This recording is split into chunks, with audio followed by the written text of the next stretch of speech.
Amados, por favor, abra a sua Bíblia no Evangelho de Mateus, capítulo 25, por favor.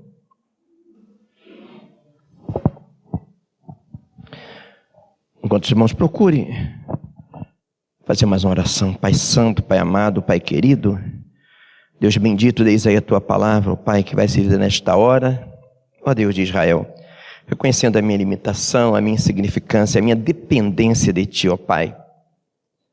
E que seja assim, para que sempre a honra e a glória sejam dadas a Ti, porque para Ti são todas as coisas, ó Deus.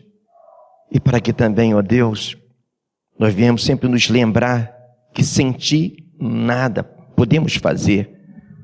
Eis aí o Teu povo, ó Deus, que nesta manhã não veio, ó Pai, para ouvir a minha palavra, mas a Tua palavra. Eis aí os nossos corações que anseia pela Tua palavra, pelo Teu alimento, ó Deus, assim como as costas anseiam pelas águas, assim como os guardas anseiam pelo romper da aurora. Ó Deus, então, ó Pai, pela Tua misericórdia e pelo Teu amor, venha nesta manhã mais uma vez e abra o rolo do livro e traga para nós a Tua instrução, ó Pai, para que possamos vencer, para que possamos triunfar nesses dias maus, nesses que são os últimos dias da Tua igreja na face da terra. E no nome de Jesus seja repreendido todo o mal, toda inquietação, toda entidade maligna caia por terra, em nome de Jesus. Que a Tua palavra, ó Deus, flua como um manancial de águas cristalinas. Que a Tua palavra nesta manhã seja o diferencial, ó Pai Santo, que seja levado cativo todo o entendimento ao conhecimento da Tua verdade. A Tua palavra é a verdade, o Teu Filho Jesus Cristo é a verdade. Te pedimos em nome de Jesus. Amém. Amém? Diz assim: então o reino dos céus será semelhante a 10 virgens que, tomando as suas lâmpadas, saíram ao encontro do esposo. 5 delas eram prudentes e 5 loucas. As loucas, tomando as suas lâmpadas, não levaram azeite consigo, mas as prudentes levaram azeite nas suas vasilhas, com as suas lâmpadas. E tardando o esposo, tosquenejaram todas e adormeceram. Mas à meia-noite ouviu-se um clamor: aí vem o esposo, sai-lhe ao encontro. Então todas aquelas virgens se levantaram e prepararam as suas lâmpadas. E as loucas disseram às prudentes: dá-nos do vosso azeite, porque as nossas lâmpadas se apagam. Mas as prudentes responderam dizendo: não seja caso que nos falte a nós e a vós, e diante aos que o vendem e comprai-o para vós. E tendo elas ido comprá-lo, chegou o esposo, e as que estavam preparadas entraram com ele para as bodas, e fechou-se a porta.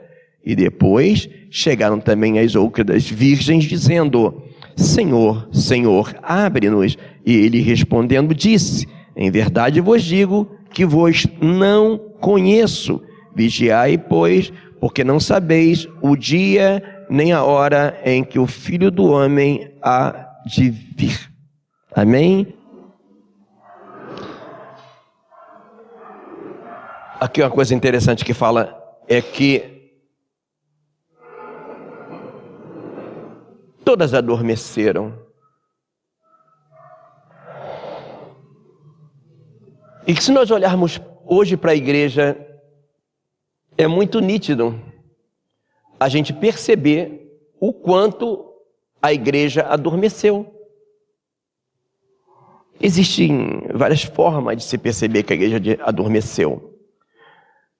Mas as formas mais claras que a gente pode observar, primeiramente, é que ela não percebe a correção de Deus. Ela não percebe que hoje a igreja sofre derrotas que nunca sofreu. A igreja nunca sofreu as derrotas que hoje sofre. Quem não tem muito tempo de evangélico, é só você procurar nas notícias que haviam antigamente, que não existem hoje. Não era comum ouvir falar que um crente se suicidasse.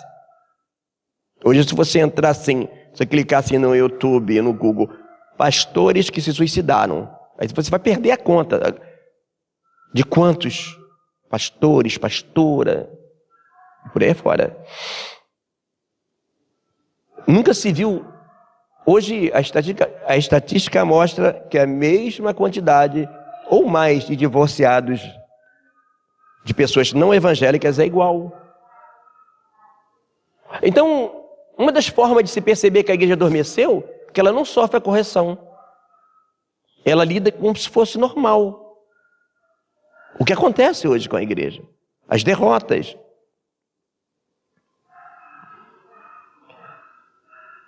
Mas a outra forma de se perceber que a igreja adormeceu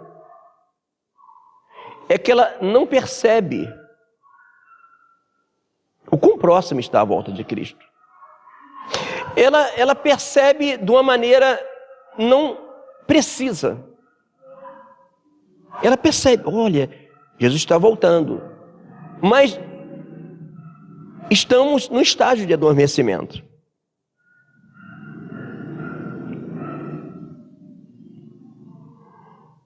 Mas olhando para isso, como nós percebemos o adormecimento da igreja? Tudo aquilo que foi predito por Jesus, a ciência se multiplicar. Hoje nós vemos a ciência fazer coisas inimagináveis. Trocar um coração ruim por um bom. Transplante de medula óssea. Transplante de olhos. Hoje as pessoas que são calvas, se quiser plantar cabelo, voltam a ter cabelo. Normalmente. Tem até pastores que estão fazendo, né? Então nós vemos hoje a ciência se multiplicar. Mas a evidência maior que nós percebemos que a igreja adormeceu é que os sinais da natureza são bem maiores. Hoje, se nós olharmos, fizermos um panorama no mundo todo, nós iremos perceber que a natureza grita bem alto que o rei está voltando. Em alguns lugares, o fogo consome tudo. No outro lugar, a inundação acaba tudo. Em um lugar, a terra afunda e entra tudo para dentro. No outro lugar, um terremoto. E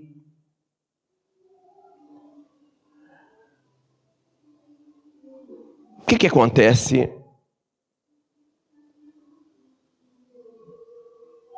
Existem coisas mais fortes que gritam que Jesus está voltando. Nós olhamos a depravação moral como nunca houve. Estava na mídia aí que na Escócia o ministro da Educação, ele liberou que as escolas ensinem as crianças a partir de 4 anos que elas podem decidir se são homens ou são mulheres.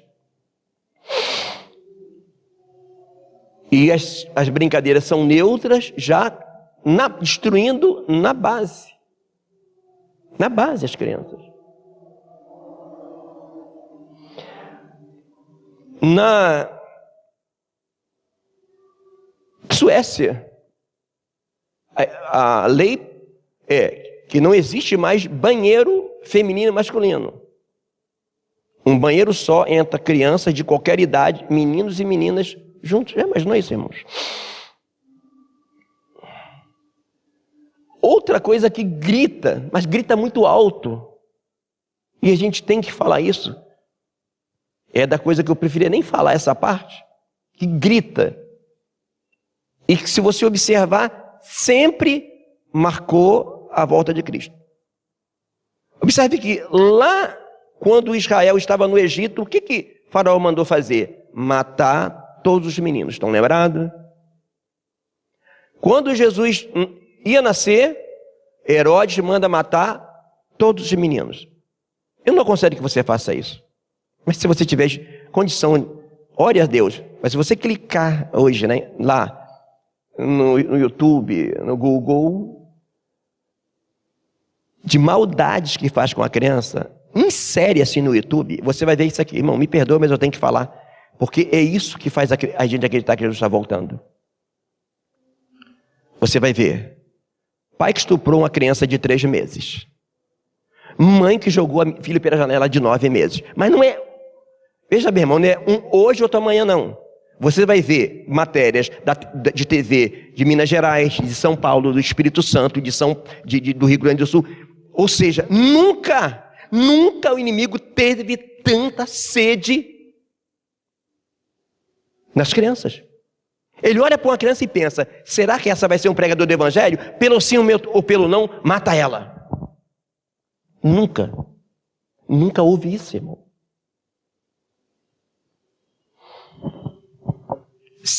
Nunca, em todos os anos, nunca houve tanta perseguição evangélica.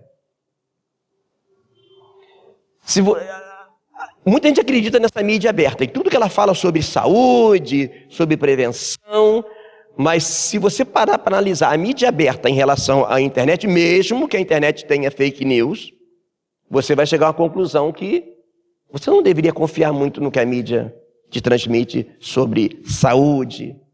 Quem está ligado está entendendo o que eu estou falando e o que eu não posso falar aqui. Se essa mídia que as pessoas acreditam tanto, que eu estava conversando com um pastor outro dia, um presbítero outro dia, não, eu só acredito no que a televisão fala. Se a mídia fosse fiel, irmão, ela iria contar a quantidade de crentes que estão morrendo no mundo. Eu nem te aconselho você a pesquisar muito, que você vai ver cena que talvez você não vá dormir. Crente. E você não vê uma linha na mídia aberta. Agora, se morrer um homossexual, pronto. Aí parece que o mundo acabou. Lugares onde um pastor estava pregando e o cara chega com spray de pimenta e espirra na cara do pastor. Quebra a aparelhagem de som. E como que nós descobrimos que nós adormecemos? Que diante de tantos fatos gritantes que Jesus está voltando, nós estamos inertes.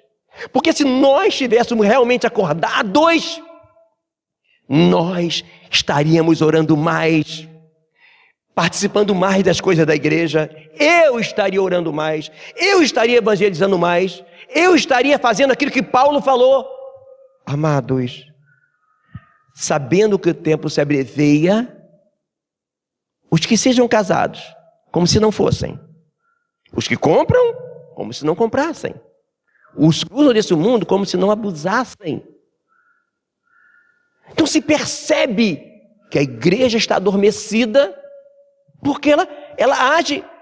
Se o crente tivesse uma noção maior do que Cristo está voltando, muita gente não estaria sonhando em construir um triplex. Muita gente que não estaria sonhando em fazer mais uma faculdade que já tem uma. Muita gente estaria gastando mais tempo na palavra, na oração, do que em outras coisas. Ontem um cliente me perguntou lá na loja, ele é evangélico, e perguntou para mim assim: pastor, o que eu faço para agradar a Deus?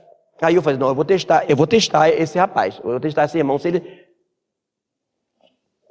A palavra fala que a ovelha conhece a sua manjedoura, o boi o seu porcedor, mas o meu povo não me conhece.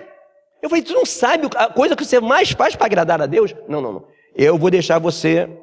E depois entrou mais um outro, e eu fiz a mesma pergunta, e deixei ele pensar. Ele não respondeu. O que eu posso fazer que mais agrada a Deus? Irmãos, não é um versículo, não é 2 nem 3, são vários versículos. Misericórdia quero e não sacrifício, e o conhecimento de Deus mais do que o holocausto. Como que eu conheço a Deus? Pela palavra. Mas como assim? Jesus falou, quem vê a mim vê o Pai. Mas Jesus não está mais aqui na terra, ele não está fisicamente, mas a palavra está e ele é a palavra, ele falou, eu sou o caminho, a verdade e a vida, a sua palavra é a verdade. E em Apocalipse está escrito, eu vi um homem com as suas vestes salpicadas de sangue, e o nome pelo qual ele se chama é a palavra de Deus. E hoje, se você procurar, onde você tem mais pessoas procurando, nas mídias sociais, é pastor que revela. Revela nome, revela placa de carro, aquele monte de gente. Ou sinais. Por quê? Porque o povo não conhece. Se ele conhecesse realmente a Deus, ele sabia. Conheçamos e prossigamos em conhecer ao Senhor.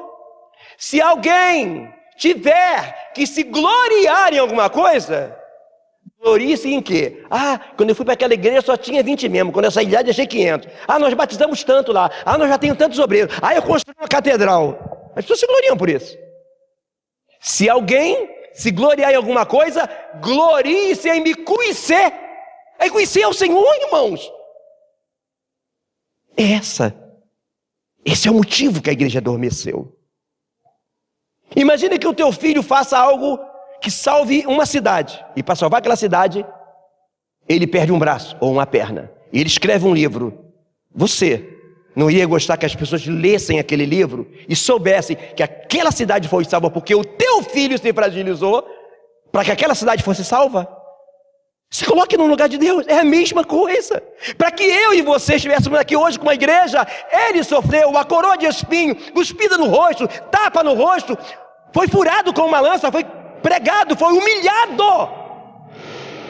Mas as pessoas procuram lugares onde tem revelação, onde tem sinais, e ele falou bem claro que nos últimos dias haveriam falsos mestres que fariam tão grandes sinais e prodígios que, se possível fosse, enganariam os escolhidos. Possível. Por que não é possível, irmão? Porque crente que está conectado com a palavra, ele não anda atrás de sinais, de revelamentos ou de coisas que chamam a atenção dos olhos, porque a ovelha escuta a voz do pastor, e Jesus falou bem claro, o reino dos céus não vem com aparência exterior. Nem tudo que reluz é ouro. Então, a igreja está passando por isso, porque não tinha outra forma de acontecer. Não é que Deus esteja... Irmão amado, imagine-se a quantidade de crentes que há no Brasil. Irmãos, não é pouco não. Não é pouco não. Se esse povo estivesse orando e vivendo o evangelho da palavra, vocês acham que haveria essa corrupção toda na política? Sinceramente? Claro que não, irmãos. É claro que não. Até porque algumas das corrupções que estão lá no Congresso Nacional, infelizmente, são pastores, diáconos, presbíteros, que até usaram os púlpitos da igreja para se candidatarem. Agora, olha que coisa interessante que Deus tem para nós ainda nessa palavra de adormecer. Qual é a palavra que Deus tem para nós nesta manhã? Abra a sua Bíblia, vale a pena você abrir no livro de Romanos, capítulo 13, versículo 11. Se você não tiver facilidade de procurar, não procure agora, depois você pode ver no vídeo, que eu creio que será possível da gente publicar. Romanos, capítulo 13, versículo 11. E digo, conhecendo o tempo, que já é hora de despertarmos do sono, porque a nossa salvação está agora mais perto de nós quando aceitamos a fé. Aqui em Romanos, Paulo está dizendo que é tempo de despertarmos do sono. Mas, peraí, mas Mateus não falou que todas irão adormecer? É isso que a gente vai entender agora, como é que funciona. Todas irão adormecer, não foi isso? Falou? Pois é. É bom que quando você pegar uma referência dizendo uma coisa que meio que colide com a outra, você pegar mais uma. Observe agora, por favor, abra sua Bíblia, em Efésios, capítulo 5, versículo 14.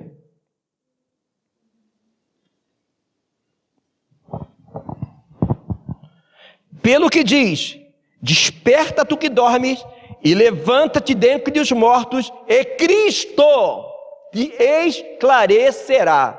Peraí, desperta tu que dormes, levanta-te dentre os mortos. Então que está mandando despertar outro cada vez? Não falou que adormeceram todas? Aqui está mandando despertar.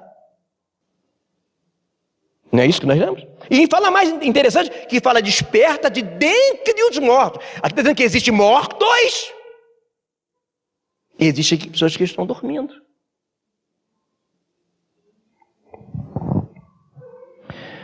Vamos agora para 1 de Tessalonicenses, capítulo 5, versículo 6. Não durmamos, pois, como os demais, mas vigiemos e sejamos sóbrios. 3, né, irmãos? Não tem dúvida, né, que é para acordar, tem? Claro que não, não imagino que alguém tenha alguma dúvida depois desses 3 versículos. O que Paulo estava querendo dizer, irmãos? Já que todas iriam adormecer. Para entender melhor isso, a primeira coisa que você tem que analisar é como as coisas acontecem na Bíblia. Que vão adormecer, vão adormecer. Se você me perguntar, eu me considero dormindo, irmão. Estou lutando para acordar. Se eu tivesse mais acordado, eu estaria... Eu estou enxugando tudo que eu faço, irmão. Estou enxugando um monte de coisa da minha vida para ter mais tempo para Deus. Mas eu acho que ainda falta mais alguma coisa. Esse dia eu falei, Senhor, tem que buscar o Senhor. Aí Deus me chamando para o deserto, eu não fui para o deserto. Me chamando para o secreto, eu não fui para o secreto. Dei uma desculpinha. A gente dá uma desculpa boba, né? A nossa cara é de madeira mesmo. Aí simplesmente aconteceu uma coisinha mínima. Eu fui extrair o dente, na época da festividade, lembra? Do batismo, quer dizer? E simplesmente a doutora errou alguma coisa lá, que a minha cara ficou desse tamanho, lembra? Do dia do batismo, que a minha cara estava igual uma manga. Pois é. Aí por causa daquele erro da médica, que inflamou tudo e tive que tomar, acho que 10 dias, né, Simone? 10 dias de antibiótico. Eu simplesmente deixei de trabalhar 3 dias. Ele tinha pedido um só para mim. Aí eu fiquei 3 dias. Irmão, alguém por favor pode ligar os ventiladores? Acho que é o segundo para lá. Eu também estou sentindo calor, já estou vendo algumas pessoas se abanando. É porque existe um fogo aqui que eu não sei se já é o fogo do dia, se já é o fogo santo, né? Mas não importa que seja. É importante a gente refrescar. É os de baixo, esse de baixo aí. Então, amados,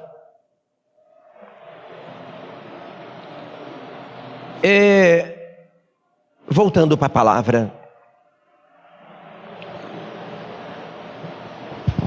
o que quer dizer quando a palavra fala que todas irão adormecer? Irmão, observe bem.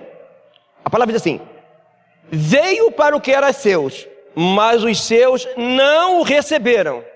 Mas a todos quantos o receberam, deu-lhes o poder de serem feitos filhos de Deus. Pergunta: todos, não teve um judeu que aceitou Jesus? Pedro era judeu. Foram todos mesmo? Todos? Foi a maioria. Já está abrindo na tua mente, já está clareando, tá? Foram todos? Para tu ter uma noção, quando Cristo ressuscita, ele foi visto por cerca de 500 irmãos. Esses estavam aguardando a ressurreição, porque viram ele. Claro que no Pentecostes só tinha 120. Mas se havia 120 no Pentecostes, quer dizer que nem todos negaram Jesus. A maioria. Vamos caminhar na palavra. Então o que quer dizer isso? Quer dizer, irmãos, que muitos cristãos só irão acordar quando houver o grito. Aí vem o noivo. É chamado o grito da meia-noite. Mas alguns, se quiserem, irão acordar antes. Porque se não fosse assim, Paulo não falaria isso dessa maneira. Irmãos, Deus trata com prioridade. Quem prioriza Deus, ele prioriza. Deus é interessante, ele é educado. Ele bate a porta. Abriu. Tinha 120 lá no Pentecostes. Poderia ter mais. Está lembrado de Eliseu e Elias? Eliseu, fica aqui que eu vou até Betel. Vive tu, vive o Senhor, que eu não vou te deixar não. Eliseu, eu vou a Jericó. Ok, mas eu vou ficar contigo, tá bom? Eu vou contigo também. Quem está ligado no que está acontecendo na palavra, entende o que é para ser feito. Mas a igreja, irmãos, de tanto Deus abençoar, ela ao invés de se grudar com Cristo, ela se agarrou a quem? As bênçãos. Imagina você que quando eu era criança, mamãe lavava roupa, não tinha máquina de lavar, no tanque. Eu ajudava ela a torcer aqueles cobertores. Não havia máquina de lavar, não havia máquina de lavar prato, copos. Os ferros de passar, tinha que botar carvão assim dentro para poder aquecer. E as irmãs tinham tempo para orar e para fazer visita.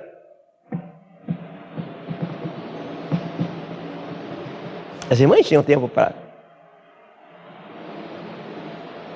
Médico, não tinha médico. Mercado, não tinha mercado aqui perto onde a gente morava. Tinha que ir lá em Campo Grande, pagar passagem para poder ir no mercado. Hoje, nós temos inúmeras... Quer falar com a tua mãe? Tu liga, eu estou falando com a mamãe, se não puder ir lá. Nós temos um monte de facilidades, irmãos. E muitas das vezes, nós nos embaraçamos com o negócio dessa vida. Não priorizamos o reino. E não pensa que eu estou colocando só vocês no pacote. Não, eu estou no pacote, irmão. Se eu tivesse sido mais fiel, não precisava de Deus me mostrar aí, ó. Ele falou comigo claramente, aí, ó, tu não tinha tempo para me buscar. 3 dias sem abrir o meu salão. 3 dias sem trabalhar. 3 dias de prejuízo. Ele permite, irmão. Sabe por quê? Ah, irmão, Deus não castiga ninguém. Hebreus fala, eu repreendo e castigo a todo quanto amo. Ele corrige a quem ama. Corrija, irmão. Não pensa que é alguma coisa que Deus faça com você. Irmão, correção faz parte do... Quem ama, corrige. Tem gente que pensa que Deus vai começar a tratar dele e que Deus vai só... Não vai, irmão. Se ele tiver que corrigir, ele vai te corrigir. Então tem duas formas de você entender. Irmãos, tem pessoas que vão passar por essa terra e vão para o céu. Mas não vão gozar de coisas que poderiam gozar. E tem pessoas que vão passar e vão gozar. Tem pessoas que no dia das bodas, no dia que nós encontrávamos com o Senhor, vai ficar igual o Brasil na Olimpíada. Você só chora de tristeza quando você vê lá que os países com um monte de medalha de ouro e o teu país só com algumazinha, não é verdade? Não é uma tristeza? A mesma coisa vai ser. Mas a culpa não é do Senhor.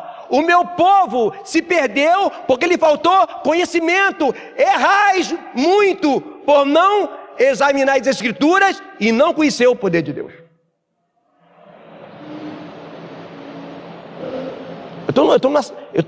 Eu não uso saia, mas estou numa saia justa com o rapaz.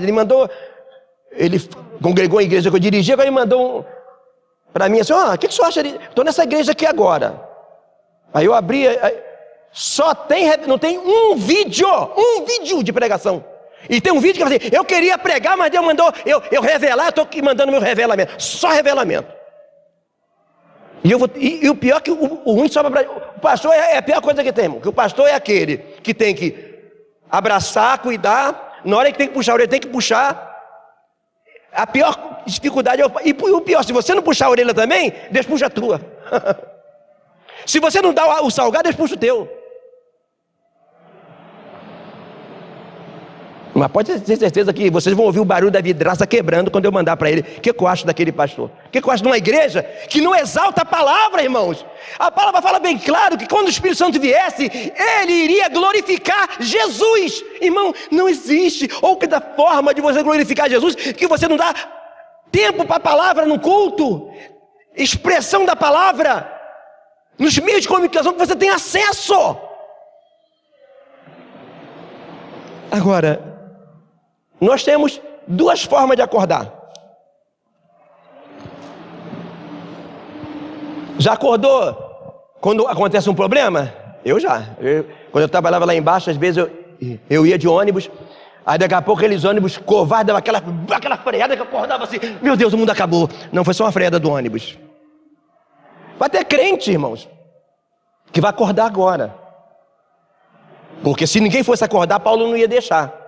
Se ninguém fosse acordar, o Senhor não ia mandar eu pregar isso aqui hoje. E eu sei que essa palavra, ela vai pulverizar na internet, vai alcançar muitas vidas. Mas tem pessoas que vão acordar daquele jeito. Imagina você acordar com alguém gritando: acorde que teu filho foi atropelado. Acorde que teu filho caiu lá dentro do poço. Hoje não tem mais poço, antigamente tinha poço. Às vezes a criança cai no... Corre que teu filho caiu lá dentro do poço. Como é que você vai querer acordar? Porque alguém está achando que a igreja não vai passar por problemas. Irmãos, eu tenho uma notícia não muito alegre para te contar. Irmãos, a igreja não vai passar pela tribulação, não. A igreja já está, irmãos. Já tem quem sendo morto a esse momento em alguma parte do mundo, irmão. Irmãos, como você acha que estão os crentes na Venezuela? Como? Na Argentina? Como você acha que está? Como você acha que estão? Irmãos, quantas pessoas, irmão, na Argentina deixaram de ir para a igreja para fazer hora extra, para construir o seu triplex, para comprar o seu poçante, e agora o governo chega e fala assim: a partir de agora, meu filho, a tua casa é só essa que tu mora. Aquela que você deixou de ir para a igreja, ele não vai falar isso, é claro, né? Eu estou só parafraseando. Aquela que você construiu, deixando de ir para a casa do Senhor, para comprar aquele poçante, para construir aquilo tudo, agora, meu amiguinho, é do governo. Simples assim. Esse aí já acordou. Esse aí parou e pensou: meu Deus, quantas vezes eu deixei de orar para fazer hora extra. Senhor, quantas vezes eu deixei de ler a tua palavra para ficar lustrando o meu poçante. Agora ele vai levar o meu poçante. Eu vou ficar só com um carro, porque eu tenho 2, e o governo falou que eu preciso só de 1. Como você pensa que está? Que foi quando os crentes que moram no Japão, quando houve esse terremoto, pessoas que... Irmão, eu conheço um homem, que ele me contou um caso, que eu nunca esqueci. Eu trabalhei com ele. Ele contou que havia um amigo dele que trabalhava em 2 lugares, e construiu um triplex. Só que quando ele acabou de construir, que estava fazendo um acabamento, ele sofreu um derrame. Aí ele passou o resto da vida dele lá no 3º andar do triplex, né? Olhando a casa que ele construiu. Percebe, irmão? Hoje a gente pensa assim: está tudo bem, irmãos. Irmãos, eu creio que não existe um país que tenha mais liberdade religiosa do que aqui. Mas será assim para sempre? Pense, irmãos, como foi naquele país onde houve aquele terremoto, e o cara olhar: meu apartamento que eu comprei na planta, não, caiu tudo no chão.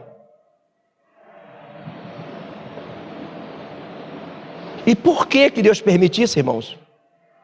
Para o povo acordar.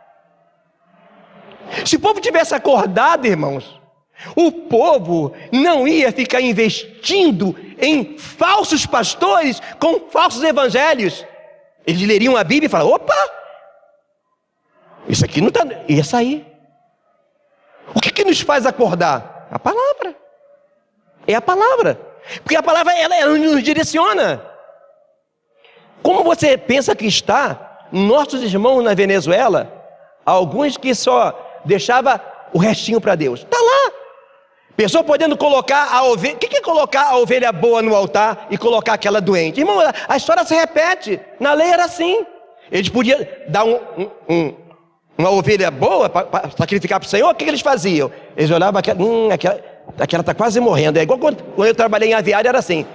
Quando o patrão via que a galinha estava bem assim, meu patrão: mata aquela ali, porque aquela ali não vai aguentar não. Aí tu matava e vendia. É a mesma coisa que eles faziam. Eles podendo dar uma ovelha boa, eles pegavam aquela ovelha que já estava meio doentinha e... Ai, sacerdote, eu quero sacrificar para o Senhor. Na cara de pau. A mesma coisa acontece hoje, irmãos. Pessoas que só conseguem ver o seu umbigo. O seu problema é maior do que todo mundo. Sai para evangelizar. Você vai ver coisas que você vai: eu não tenho problema. Mas fora isso, amados, hoje nós damos desculpa, igual eu dei desculpa, né? Senhor, eu não posso, eu tenho contas a pagar, eu não posso ir para o deserto hoje. Aí ele falou: não pode não? E agora você pode ficar esses dias todos sem trabalhar com a cara dessa mãe? Aí você ficou, né? Porque não foi por um motivo melhor. Irmãos, tem pessoas que Deus já parou várias vezes. Até um dia, Deus para de uma vez e fica um mês na cama. Todas as coisas, irmão, eu não deixo passar toda coisa que acontece comigo. Opa, porque eu estou doente disso? Rapidamente Deus me mostra por quê. Todo, irmão, nada, não pensa, nada passa ao crivo, nada que acontece contigo tem um... eu estou só passando por isso. Pode procurar que tem um motivo, não tenha dúvida. Deus trata nos detalhes. Quantos crentes lá na Venezuela, feliz. Para quem não sabe, a Venezuela, antes disso tudo que aconteceu, era bem a mais em termos de, como se fala a palavra, desenvolvimento do que o Brasil, e riqueza. Porque tem muito petróleo na Venezuela. Hoje os crentes de lá estão assim. Podemos dizer que isso aí já é o grito da meia-noite? Não. Mas são as primeiras contrações. Mas para alguns irmãos que não estão preparados, é como se estivesse dormindo e o marido acordasse, acorda mulher, que a casa está pegando fogo. Já imaginou?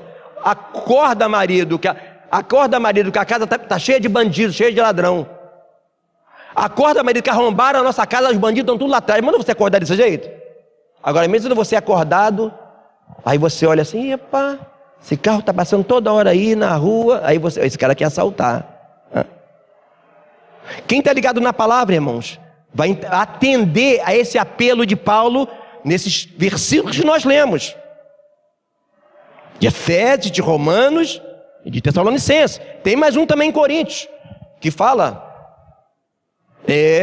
da mesma maneira. Porque o tempo se abreveia, aqueles que usem desse mundo como se dele não abusasse, porque a aparência desse mundo passa. Mas tem pessoas que estão toda feliz, né? Eu lembro que a igreja, os crentes eram chamados de Pá João, porque eu só usava aquele terno bem surrado. Hoje, apesar que o mundo sempre reclama, né? Quando o crente andava mal vestido, eles falavam que os crentes eram tudo Pá João. Agora os crentes que andam bem vestidos, falam que os crentes são metidos. Para o mundo não tem jeito de andar, né? Mas a verdade é que a igreja era bem mais pobre. Hoje a igreja tem muito mais. Poucas pessoas faziam faculdade. Mas o ponto é, a que você tem agarrado? A Jesus? Ou as bênçãos que Ele te deu? Amados, tomara que não. Mas se por acaso essa crise política no Brasil se acirrar, irmãos, não se assuste. Pode acontecer no Brasil igual na Venezuela. E você vai falar, irmãos, que Deus está sendo ruim? Irmãos, a cada dia que passa, você vê dentro da igreja loucuras. Eu vi outro dia no grupo de pastores, mostraram um vídeo num culto, que do início ao fim, era o aniversário do pastor, era em homenagem ao pastor. Eu até mostrei para o irmão Raimundo. Você se belisca para acreditar. Aí você vai dizer, era numa igrejinha de fundo de quintal?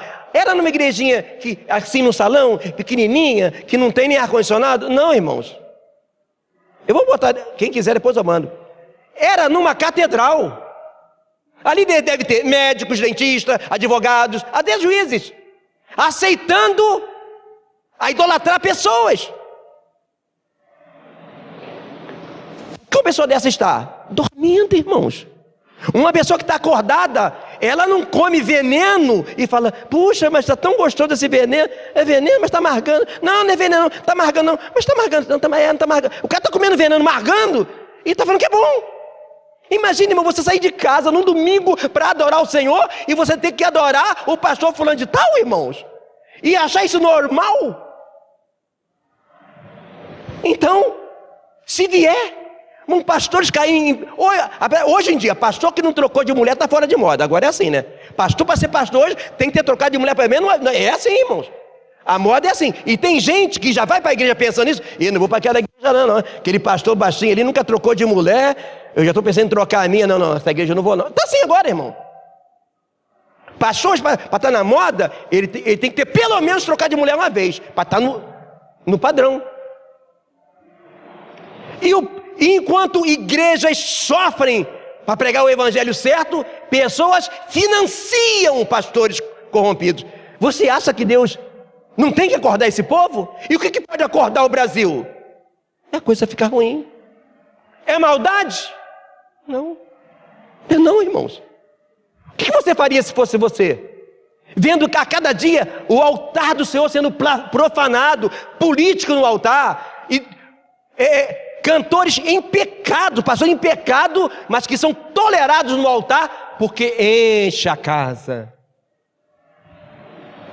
E talvez você vá falar, mas pastor, e se o pior acontecer? Não, eu vou orar para não. Eu pensei, eu tenho misericórdia, que eu queria tanto fazer, pelo menos meu último ar livre, antes de proibir. Quanto tempo que eu não faço? Adoro fazer ar livre, irmãos. Duas coisas que eu gosto mais. Pastor, o que você gosta mais? O que eu mais gosto, irmão, é de discipulado. Esse que a gente está fazendo, eu amo isso. Eu tenho paixão por isso. Nesse formato. E a outra coisa é fazer culto ao ar livre. Desde criança que eu faço. Quer agradar o pastor? Você gostar de mim? Participe no discipulado. Participe do evangelismo. Gosto muito. Porque ser crente aqui dentro é fácil. O difícil é lá fora. Então, amados, eu peço. Mas pode acontecer. Não estamos livres. Venezuela não virou o que virou assim. Demorou, não foi.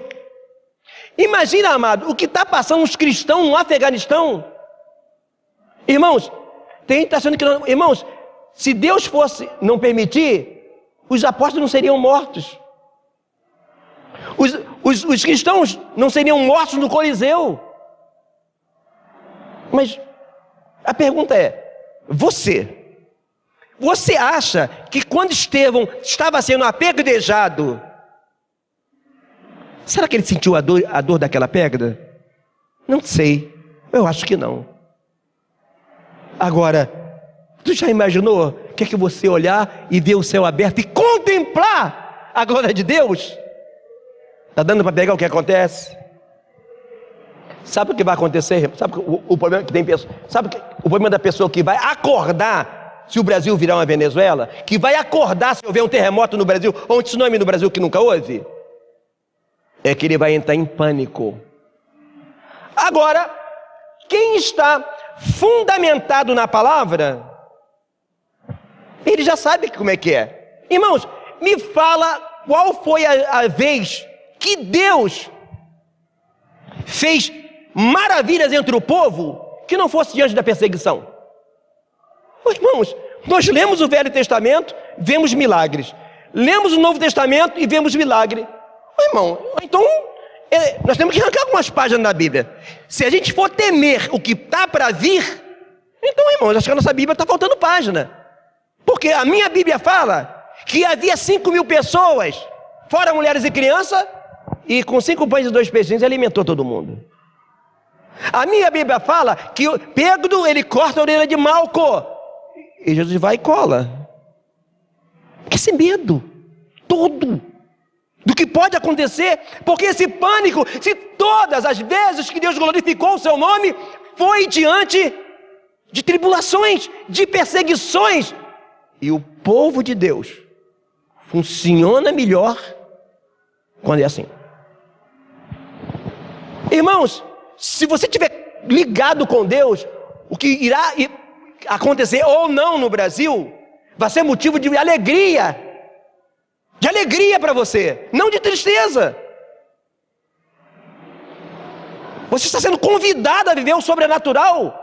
Eu nasci vendo coisas que eu não vejo hoje na igreja. Corriqueiras. Já viu quando uma família se reúne, fica mais unida? Não sei se a maioria das famílias são assim. Se uma família morrer ou ficar doente, aí todo mundo fica unido. É assim? É ou não é? Um membro da família teve câncer, aí os primos, todo, ai meu Deus, vamos esperar. Aí fica com tristeza porque ele vai embora.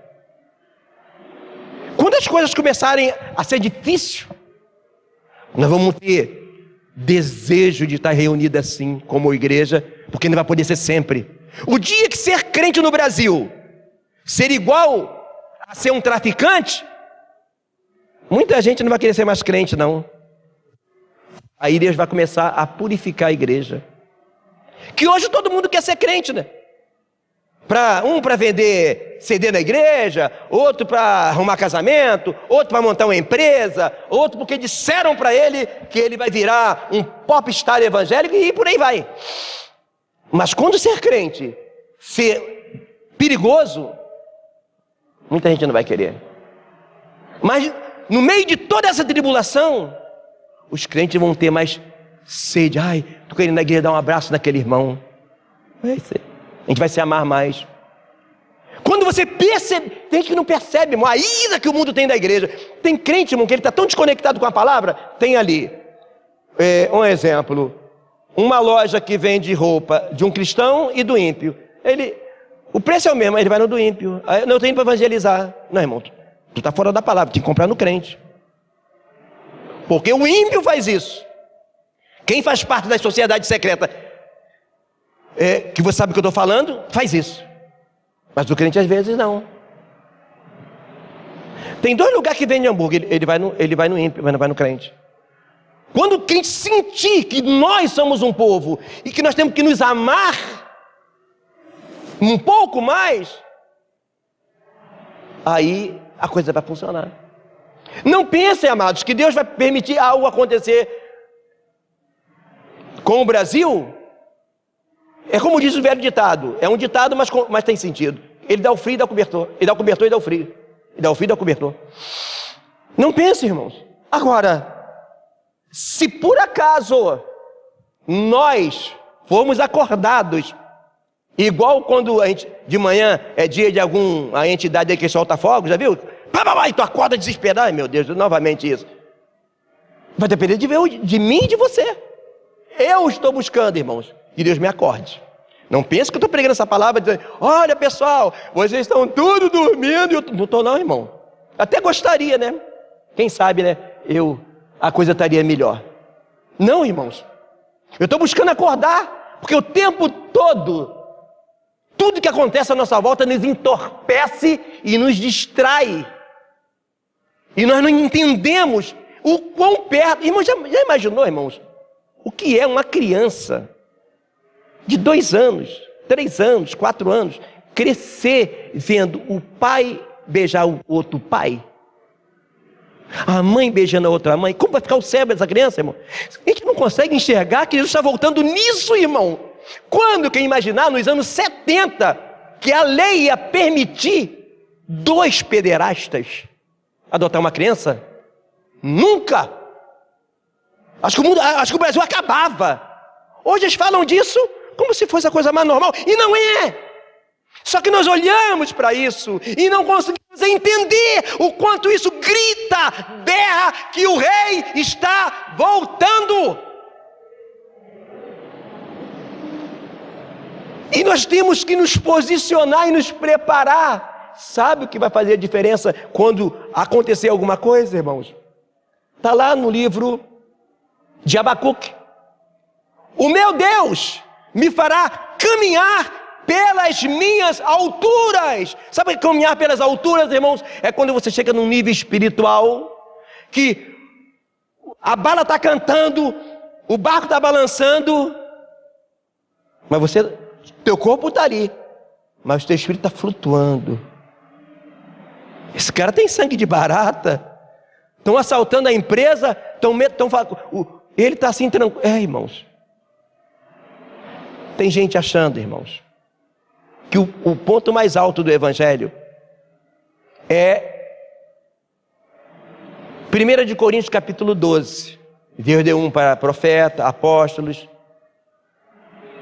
deu outros para curar enfermos, né? Aqui, ó, coisa legal. 1 de Coríntios capítulo 12. Aí vai, né? Dom de curar. Tem gente que está achando que o top da igreja é isso, dom de curar, variedade de línguas, pastorear. Não, irmãos. O ponto alto do evangelho não é isso. Depois que ele fala tudo isso, ele podia falar assim, ó, agora que vocês... Irmão, observe que a igreja de Atos de Coríntios, ela tinha os 9 dons. Ela tinha os 9 dons. Paulo chamou ela de quê? De quê? Menino. Eu queria tratar vocês, são meninos. Mas tinha dons. E Paulo fala no início da carta, nenhum dom vos falta. Irmãos, a Bíblia não foi escrita, dividida em capítulos como aí está. A divisão do 12 para o 13 não deveria ser aqui. Porque olha o que ele vai dizer agora, no versículo 31 do capítulo 12. Portanto, procurai com zelo os melhores dons, e eu vos mostrarei um caminho mais excelente. Aí, depois que ele falou de dons, depois ele falou de falar a língua dos homens, olha o que vai dizer assim. Ele falou no 12 de falar línguas estranhas, não foi isso? Aí no 13, no versículo 1, ele fala, ainda que eu falasse a língua dos homens e dos anjos. Percebe que ele está dizendo, olha, isso é muito bom, busca isso, mas tem um caminho mais excelente, igreja. Isso que nós estamos vendo agora não é tudo que Deus tem para nós. Deus está levando a sua igreja, um povo que está amando a palavra e caminha em direção ao último avivamento que esta terra vai conhecer. Um avivamento feito com palavras. Porque quando Elias clamou, ele desceu fogo do céu. Primeiro, ele derramou água 3 vezes, 4 cântaros. A água simboliza a palavra. Só desce fogo santo no altar se derramar água, que é a palavra. É isso. Tem gente que está achando que o top é ir no lugar e ver uma revelação, um paralítico andar, que está dizendo, ainda que eu conhecesse todos os mistérios e não tivesse o amor. Quem é amor, irmãos? O que é o amor? Você percebe em Gálatas, o fruto do Espírito é um só, com vários gominhos. Mas, na verdade, o que é mesmo o amor? Paulo vai dizer, é a vida de Cristo se manifestando em nossos corpos mortais. É quando você come a palavra, você vive a palavra, que você começa a agir o tempo todo como Jesus fez. O barco está balançando, ele estava dormindo na proa do barco. É isso. Irmãos, isso que nós conhecemos do Evangelho não é tudo. Não, Deus está levando a sua igreja para um avivamento, porque muita gente está despertando e buscando a palavra. Agora, aqueles que não valorizar a palavra, na hora que acontecer um problema, ele vai acordar igual um cego acorda num tiroteio. Imagina, um cego está dormindo e ele acorda com um monte de tiro. Vai ser a mesma coisa, irmão. Eu conheço crentes, irmãos, que estão entrando em depressão só por causa dessa pandemia. Com pânico, crente. Irmão, imagina se fosse igual na Venezuela. Imagina se fosse igual no Afeganistão, irmãos. Nós fomos chamados para viver um evangelho sobrenatural. O que está em Atos dos Apóstolos é verdade, aconteceu e pode acontecer. Mas Deus não derramará o fogo santo sobre a igreja de pessoas que o culto é mais tempo para cantar, coreografia, e mais isso, mais aquilo. Aí quando todo mundo já cansou de mostrar a sua maravilha dançando, a sua voz, agora vamos ouvir o melhor do culto, a palavra. Um monte já foi embora, e quando começa a pregar, pessoal. E quando tem palavra, né? Também que tem palavra também que dá para dormir, né, irmão Raimundo? Dá sono mesmo, né? Que ele começa a contar da vida dele. Amados, essa é a palavra de Deus para nós nessa manhã. O tempo se abreveia. Agora é hora da gente ficar olhando para tudo isso. Achei. Última referência, 1 Coríntios capítulo 7, versículo 29. Diz assim: isto porém vos digo. Deixa eu tomar um pouquinho d'água aqui. Isto, porém, vos digo, irmãos, que o tempo se abrevia. O que resta é que também os que têm mulheres, seja como se não tivessem. Os que choram, como se não chorasse. Os que folgam, eu vou folgar, vou viajar para Arraial do Cabo, vou ficar lá. Tem certeza? Você não prefere ficar um dia num retiro espiritual, no secreto? Não, tudo bem, você não é obrigado, mas... Os que compram como se não possuíssem. Atos dos Apóstolos. Ninguém dizia que aquilo que era seu próprio, mas todas as coisas lhe eram comuns. Atos dos Apóstolos.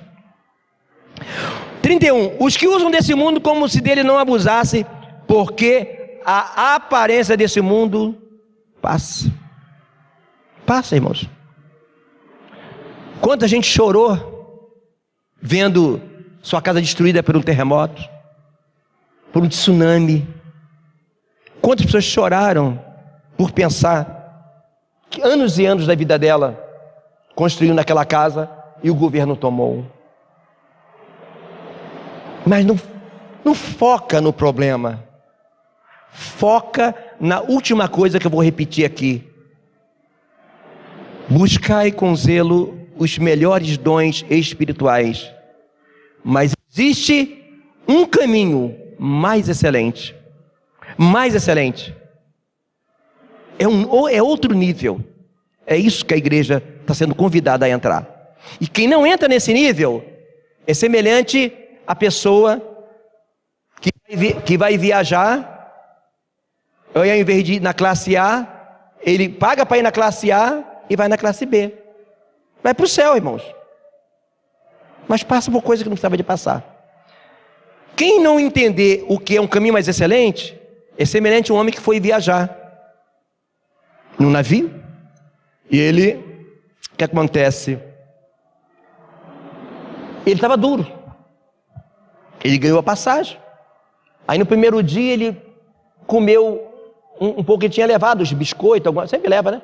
No segundo dia tinha mais uma, no terceiro dia ele já estava ardendo de fome, e ele parou e pensou, seja o que Deus quiser, né? A fome é um problema, eu vou lá, vou comer, depois se quiser me bater, eu limpo o restaurante, eu não quero nem saber, eu vou comer.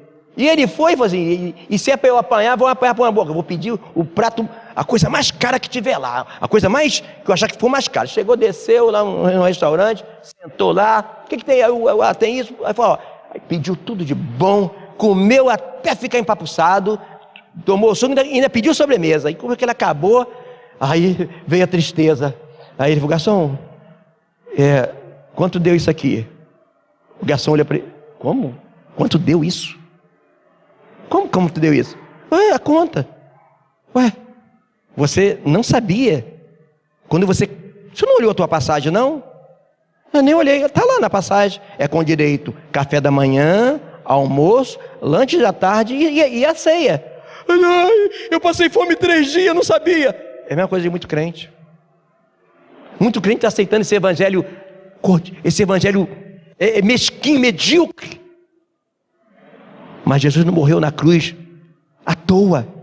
Existe um caminho mais excelente. Eu convido você a orar. Vamos orar. Pai, eu ouvi a tua palavra, Senhor. Ó Deus,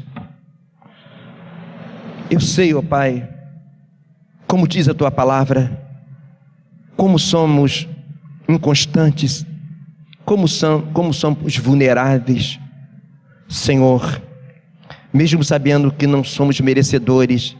Eu te peço, ó Pai, que tu venha nos acordar, ó Pai, nos dá graça para que possamos despertar, ó Deus, e entender, ó Pai, o quanto é importante, Senhor, estarmos alimentados pela tua palavra, Senhor, para que possamos ser, ó Pai, igual uma árvore junto a ribeiro de água, dando fruto em qualquer estação.